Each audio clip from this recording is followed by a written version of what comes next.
สวัสดีครับတင်ကြလို့မင်္ဂလာပါကျွန်တော်တော့တသားဖြစ်ပါတယ်ကျွန်တော်ရဲ့ထိုင်းစကားကျွန်တော် level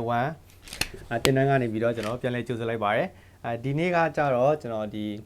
ပထမဦးဆုံးမိတ်ဆက်ပေါ့နော်မိတ်ဆက်ဗီဒီယိုဖြစ်တဲ့အတွက်ကြောင့်ဒီတင်တန်းနဲ့ပတ်သက်တဲ့ကျွန်တော်အချင်းချုပ်လေးကိုကျွန်တော်ရှင်းပြသွားအောင်ဖြစ်ပါတယ်ပထမဦးဆုံးကျွန်တော်တင်တန်းကိုပေါ့နော်လာရောက်အနန္တအတွက်အထူးကျေးဇူးတင်ရှိပါတယ်ခင်ဗျဟုတ်ပါပြီဒါကျွန်တော် level 1မှာဆိုရင်ကျွန်တော်ဒီစမသိင်ခင်ပေါ့ကျွန်တော်စီကန်းချက်လေးတွေတော့ကျွန်တော်သတ်မှတ်ထားတာရှိပါတယ်အဲ့ဒီစီကန်းချက်လေးတွေကကြတော့ကျွန်တော်တို့ဒီ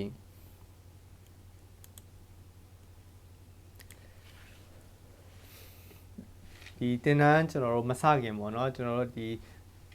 အများနဲ့တင်တဲ့ group ဖြစ်တဲ့အတွက်ကြောင့်ပေါ့နော်ကျွန်တော်တို့ဘယ်လိုမျိုးစီကန်းလေးတွေလိုက်နိုင်ရမလဲဆိုတာကိုကျွန်တော်အနေချင်းကျွန်တော်ပြောလိုပါတယ်ခင်ဗျဟုတ်ပါပြီကျွန်တော်စီကန်းချက်လေးတွေကျွန်တော်တို့ကြည့်ရအောင်ပထမချက်ကကြတော့ကျွန်တော်တို့ဒီ online ထိုင်းစာနဲ့ပတ်သက်တဲ့ကျွန်တော်တို့တင်တန်းဖြစ်တဲ့အတွက်ကြောင့်ပေါ့နော်အများစုကလည်း main ကလေးတွေဖြစ်တဲ့အတွက်ကြောင့်ကျွန်တော်ဒီ group မှာကျွန်တော်ညဉ့်ညမ်းတဲ့စကားတွေကျွန်တော်မပြောရဘူး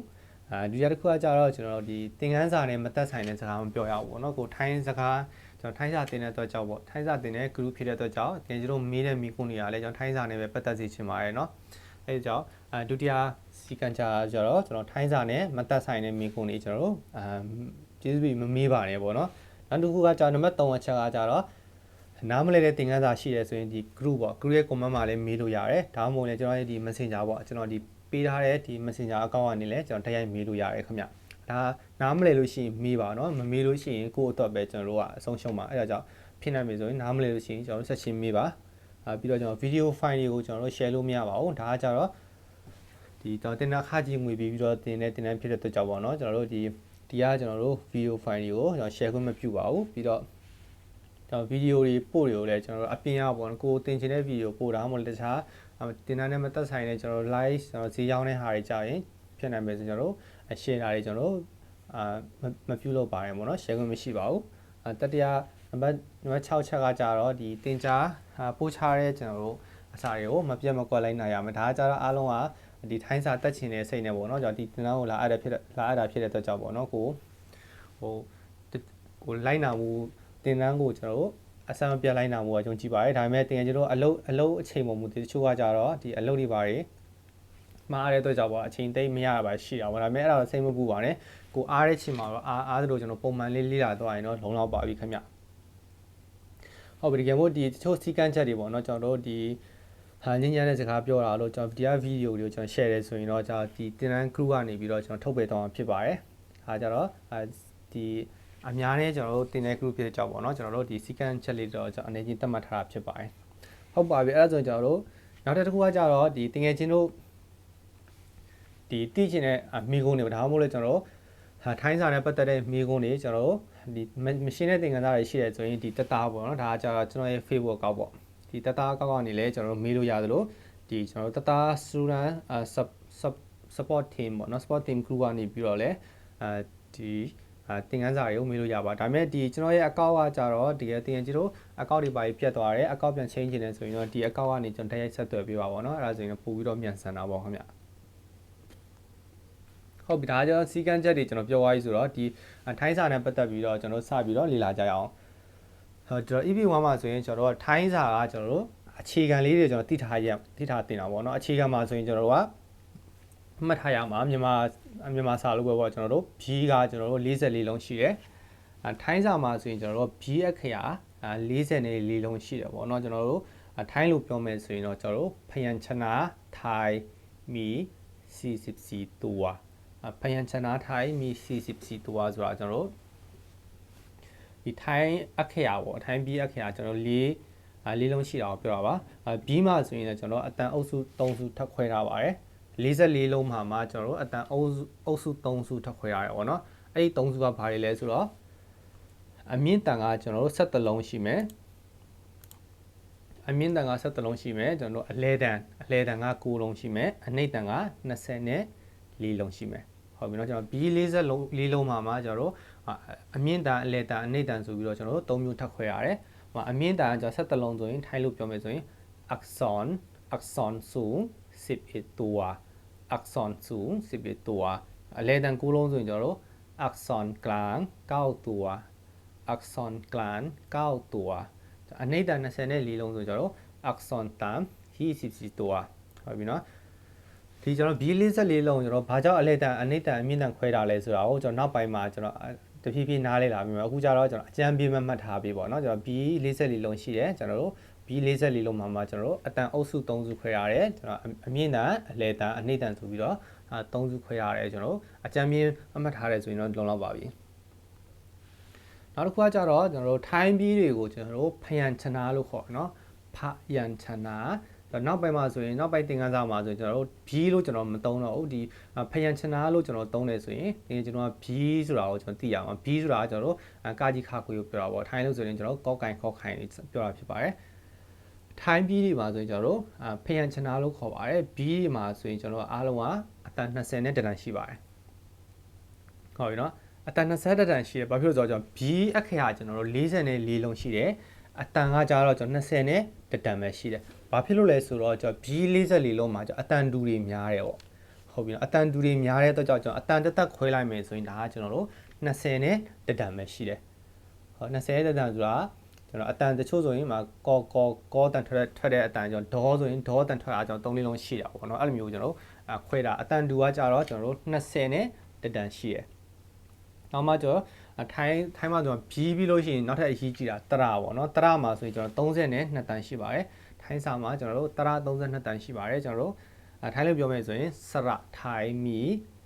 32เสียงစရထိုင်း32เสียงဆိုတာထိုင်းစာမှာကျွန်တော်တို့တရ32တန်ရှိတာကိုပြောတာဖြစ်ပါတယ်ဒီတရ32တန်မှာကျွန်တော်တို့အတန်2မျိုးထပ်ခွဲပါတယ်တရမှာဆိုရင်အတန်2မျိုးထပ်ခွဲထားပါတယ်ကျွန်တော်ထိုင်းလို့ပြောမယ်ဆိုရင်เสียงสระဆိုတာတရအတန်ကိုပြောတာပေါ့စာမแบ่งได้เป็น2เสียงဆိုတာအတန်ကို2မျိုးခွဲထားနိုင်ပါတယ်ပေါ့နော်အဲ့ဒါတွေကကြတော့အတန်တူတရနဲ့အတန်ရှည်တရဟုတ်ပြီနော်တရမှာ32လုံးရှိတယ်32လုံးဒီ32လုံးမှာကျွန်တော်တို့အတန်တူတရနဲ့ကျွန်တော်အတန်ရှည်တရဆိုပြီးထပ်ခွဲရတယ်အတန်တူတရမှာဆိုရင်ကျွန်တော်18လုံးရှိပြီးတော့အတန်ရှည်တရမှာဆိုရင်ကျွန်တော်14လုံးရှိပါတယ်အတန်တူတရကိုဆိုရင်ကျွန်တော်တို့စရเสียงဆန်းလို့ခေါ်ပြီးတော့အတန်ရှည်တရကိုကျွန်တော်တို့စရเสียงยาวလို့ကျွန်တော်တို့ခေါ်ပါတယ်ဟုတ်ပါပြီเนาะကျွန်တော်တို့အဓိကကျွန်တော်တို့မှတ်ထားရမှာက B အခရာမှာကျွန်တော်တို့44လုံးရှိတယ်ထိုင်း B အခရာမှာ44လုံးရှိတယ် B ဆိုတာကျွန်တော်တို့ကာကြီးခောက်ကြီးပြောတာเนาะ B အခရာမှာကျွန်တော်44လုံးရှိတယ်ဒီ B 44လုံးမှာကျွန်တော်တို့အုပ်စုအတန်အုပ်စု3စုထပ်ခွဲတယ်ကျွန်တော်အမြင့်တန်အလဲတန်အနှိမ့်တန်ဆိုပြီးတော့ကျွန်တော်တက်ခွဲတယ်ဟုတ်ပြီเนาะအဲ့ဒီဖျံချနာမှာကျွန်တော်အတန်ဟာဆိုရင်တော့ကျွန်တော်တို့20နဲ့တန်ပဲရှိတယ်20တန်ရှိတယ်ပြီးတော့ကျွန်တော်တို့တရကိုထိုင်းလို့ပြောမယ်ဆိုရင်စရပေါ့နော်တရဆိုတာကျွန်တော်တို့လုံကြီးတင်တို့ကျွန်တော်ရေးချတို့ပြောတာပေါ့နော်တရဒီတရမှာဆိုရင်လည်းကျွန်တော်တို့အတန်2မျိုးထပ်ခွဲရတယ်အတန်2မျိုးမှာဆိုရင်ကျွန်တော်တို့အတန်တူတရနဲ့အတန်ရှည်တရဆိုပြီးတော့2မျိုးထပ်ခွဲရတယ်ဟုတ်ပြီနော်ဒါကျွန်တော်အကြမ်းမြင်မဲ့ကျွန်တော်တို့လိုက်မှတ်ထားပါတော့နောက်မှအသေးစိတ်ကိုကျွန်တော် EP2 ကစပြီးရှင်းပြပြန်ဖြစ်ပါတယ်နောက်တစ်ခုကျွန်တော်တို့အရေးကြီးတာကကြတော့ကျွန်တော်တို့အတန်အနှိမ့်မြေးတင်ကေတာကျွန်တော်တို့၄ပုံစံ5အတန်ဒါကကြတော့ကျွန်တော်တို့မြန်မာစာမှာဆိုရင်ဘာနဲ့နိုင်လို့ရတယ်ဆိုရင်ကျွန်တော်တို့ရေးချတို့ကျွန်တော်အောက်ကမြေတို့ကျွန်တော်အသက်ပေါ့နော်အသက်တို့ကျွန်တော်တို့သုံးလို့ရတယ်ဒါကကြတော့ကျွန်တော်တို့ဝဏ္ဏရွတ်လို့ခေါ်တယ်ပေါ့နော်ကျွန်တော်အတန်ဝဏ္ဏရွတ်ထိုင်မီစီလို့ဖားစီအောင်ပေါ့နော်အတန်နေမီတင်ကေတာဆိုကျွန်တော်တို့၄ပုံစံကျွန်တော်5အတန်ရှိတယ်ပုံစံ5ကြတော့ကျွန်တော်တို့၄ပုံစံရှိတယ်ဒါပေမဲ့ကျွန်တော်အတန်က5တန်ရှိတယ်ပေါ့နော်ဟုတ်ပြီအဓိကကျွန်တော်လိုက်မှတ်ရမှာ3မျိုးပဲရှိတယ်ထိုင်းစာမှာအရေးကြီးဆုံးက B တရပြီးတော့ကျွန်တော်ဝဏ္ဏရွတ်ဒါ level 1မှာကျွန်တော်သင်မဲ့သင်ခန်းစာပါဒီ3ခုကိုကျွန်တော် level 1ကကျွန်တော်အသေးစိတ်ပေါ့နော်ဒီ3ခုကိုကျွန်တော်တို့ပပိုင်နိုင်ကျွန်တော်တို့နားလေသဘောပေါက်ပြီဆိုရင်တော့ထိုင်းစာကျွန်တော်90ရာခိုင်နှုန်းလောက်ကိုကျွန်တော်ရေးသက်ဖတ်တတ်မှာဖြစ်ပါတယ်ဟုတ်ပြီဒီဝဏ္ဏရွတ်ဆိုတာဘာလဲပေါ့နော်ကျွန်တော်ဘယ်လိုမျိုးအတန်ထွက်ရလဲဆိုတော့ကျွန်တော်လေ့လာကြအောင်ဝဏ္ဏရွတ်ဆိုတာကျွန်တော်စီယံအတန်အနှိမ့်မြင့်ကိုပြောတာပေါ့နော်ကျွန်တော်တို့ဒီဘာမှမရှိတဲ့အတန်အောက်မှာဆိုရင်ဘာမှမရှိဘူးပေါ့နော်ကျွန်တော်တို့အောက်မှာဆိုရင်ကျွန်တော်တို့ဒီဝဏ္ဏရွတ်ထားတဲ့နေရာကိုပြထားတာပေါ့အပေါ်မှာဘာမှမရှိတဲ့အတန်ဆိုကျွန်တော်တို့စီယံစာမန်လို့ခေါ်တယ်နောက်တော့ကျွန်တော်တို့အသက်လေးပေါ့ဒီအသက်လေးတုတ်ချောင်းလေးဆိုရင်ကျွန်တော် CNA လို့ခေါ်တယ် CNA ကျွန်တော်ဒီတို့အသက်လေးပေါ့တို့ဂုံးလေးဆွဲပြီးတော့တို့အပေါ်တက်သွားတဲ့အသက်လေးဆိုရင်ကျွန်တော် CN2 လို့ခေါ်တယ်နောက်တစ်ခုကကြတော့ကျွန်တော် CN3 ပေါ့တို့အခုံးနှခုံးလေးနဲ့ကျွန်တော်အသက်လေးပါတယ်ဆိုရင် CN3 နောက်ကကျတော့အပေါင်းလက္ခဏာကြတော့ကျွန်တော် CN ကျက်တဝါလို့ကျွန်တော်အတန်ထွက်ပါတယ်ဒါကကျတော့ကျွန်တော်အတန်အနေအမြင့်ကိုကျွန်တော်အတန်အနေမြင့်ကိုကျွန်တော်ခွဲတဲ့ကျွန်တော်တင်တာပေါ့နော်ဥပမာဆိုကျွန်တော်အောက်ကမြင့်အတန်တို့ကျွန်တော်ဝက်ဆန်နှလုံးပေါအတန်တို့အဲ့လိုမျိုးပုံစံပေါ့ဥပမာဆိုကျွန်တော်ပေါ်အားပါဆိုရင်ကျွန်တော်ဘာမှမရှိ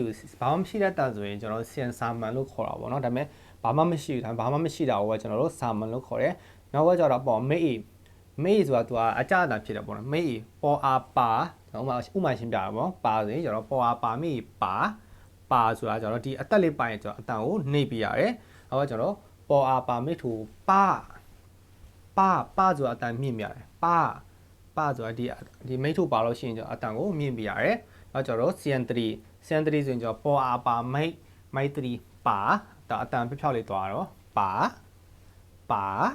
နောက်တစ်ခုကကျွန်တော် CN ကျက်တဝါဆိုရင်သူကအပေါ်တက်ပြီးတော့ကျွန်တော်အောက်ကျသွားပုံစံပေါ်အားပါမိတ်ကျက်တဝါပါဟုတ်ပြီနော်ပါကျွန်တော်အောက်အပေါ်တက်ပြီးနေအောက်ကျရတာပေါ့ပါတန်ကျွန်တော်အတန်ထွက်မှဆိုရင်ပါဒါကကျတော့ဝန်ရွတ်အတန်ထွက်ပုံပေါ့ဒါကကျတော့ဟိုဘက်လေကျွန်တော်တို့အခုမှ EP1 ပဲရှိနေတယ်ဆိုတော့ဒါကကြတော့ကျွန်တော်တိတ်ပြီးတော့ကျွန်တော်ခေါင်းကိုက်ကြမလို့ပါအောင်เนาะတစ်ဆင့်ချင်းကျွန်တော်နောက်ပိုင်းမှာတဖြည်းနဲ့နားလည်လာမယ်ဒါကကြတော့ဒီ၃မျိုးကျွန်တော် level 1မှာကျွန်တော်အဓိကကျွန်တော်ဘာတွေတင်မလဲဆိုတာကိုကျွန်တော်ရှင်းပြတာဖြစ်ပါတယ်ပထမကျွန်တော် B44 လုံးရှိမယ်တရ32လုံးရှိမယ်ကျွန်တော်1ရွတ်အတန်9တန်ရှိမယ်အဲ့လောက်ချမ်းပြင်းသိတယ်ဆိုရင်တော့ကျွန်တော်လုံလောက်ပါပြီဟုတ်ပြီเนาะဒါကကြတော့ကျွန်တော်အလေးတန်အမြင့်တန်အနေတန်တွေပေါ့နော်ဒါကကြတော့ကျွန်တော်အရင်ဦးဆုံးကျွန်တော် EP2 ပေါ့နော် EP2 မှာဆိုရင်ကျွန်တော်က